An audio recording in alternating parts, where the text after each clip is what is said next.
Then you end up getting your own sitcom.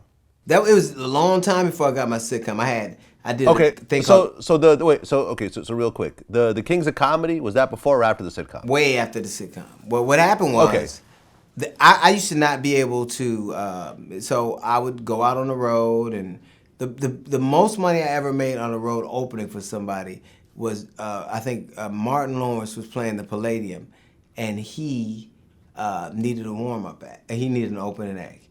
At the end of the night, I go in there and talk to Martin. We'd always been cool, and Martin gave me $2,000 cash. He has this dude hand me $2,000 cash, and I go out the room and I start crying. I go, wow, and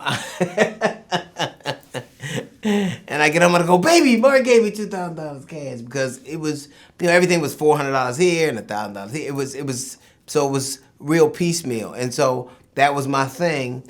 And my manager, who's still my manager, Dave Becky and Michael Rosenberg, they were doing this thing called where CBS or NBC let you host these, like, they had a series of rotating hosts for this late night show they used to do called Later. And everybody would say, we can't understand him, he doesn't speak well, he talks too fast, nobody knew him, nobody knew what he did, and we think he's funny, but we can't. So Dave Becky takes me in for a meeting to talk to these people. And by this time, I had just bought a house in the Valley. So when I'm talking to these people, I had to go into a meeting with a bunch of white people just to show I could talk, like I wasn't an idiot. And so Dave Becky, I'm telling them my stories. And after the meeting, I said, Dave, did I get it later? He said, fuck that, I'm gonna get you a sitcom.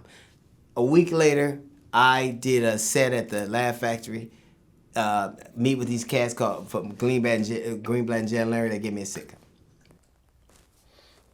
The Hughleys. The Hughleys. How did it feel? Okay, what network was it on? It was on. Well, it was Greenblatt and Jan Larry did it. So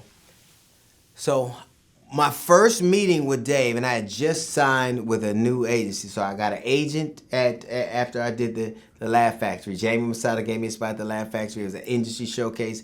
I got an agent. They, a week later, take me out. I go on these meetings. I went to CBS, ABC, NBC, and Greenblatt and Jan Larry. And I went to them first, and every one of them made an offer. So when I'm leaving my last meeting, Dave Becky calls me. He said they made an offer. Greenblatt and Jan Larry made you an offer. And I said, what is it? He said $1 million. And I pull over, because I had them big old, and I pull over and I start crying again. And so we go to Greenblatt and Jan Larry, and we go to ABC, and they put us on. So now you have a sitcom Right. on one of the major networks, right, with your name in the sitcom. Right. And the crazy thing is, I got kicked out of school a lot in addition to fighting all the time because I would act up in school because I couldn't read that well. So every time they would ask me a question or I got put on the spot, I would make jokes or do something silly because I didn't read that well. And anytime I go on an audition, I would always never go on the script. And so they people thought I was a dummy. And what it was, I just wasn't a good reader. So when I got the show, it was the first time when somebody would go, that was wrong, or you didn't do it like the script was, like it was written on the script, and I go, it's that way now. Like I got to go, fuck it, I want that in now. So it was the first time I couldn't be wrong. So it changed the way I saw things and the way I interacted and the way how much more comfortable I was, and it really kind of set me off into kind of this path of being my own kind of individual and saying things the way I meant it and not necessarily flinching when people disagree. Well, and the show ran for 4 seasons. 4 seasons, right. I mean, that's an incredible accomplishment right there. Well, you know what? It felt great because about 2 years in, I get this call from a cat named Walter Latham and Cedric and Ced and Steve and Bernie were going on this tour called the Kings of Comedy, but he said he needed another guy. So I think one of them was gone for Houston. They played a gig in Houston. And they said, well, come on in, we'll give you some bread, you come in and play the gig. I thought, okay, I'll play the gig.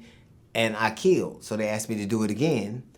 another day somebody missed, I did it again. So I killed again. So they said, we're gonna start a tour. We're gonna call it the Kings of Comedy, because at that time they were just going out. They hadn't called it necessarily anything. So we went on. It was called the Kings of Comedy. Everybody got favorite nations.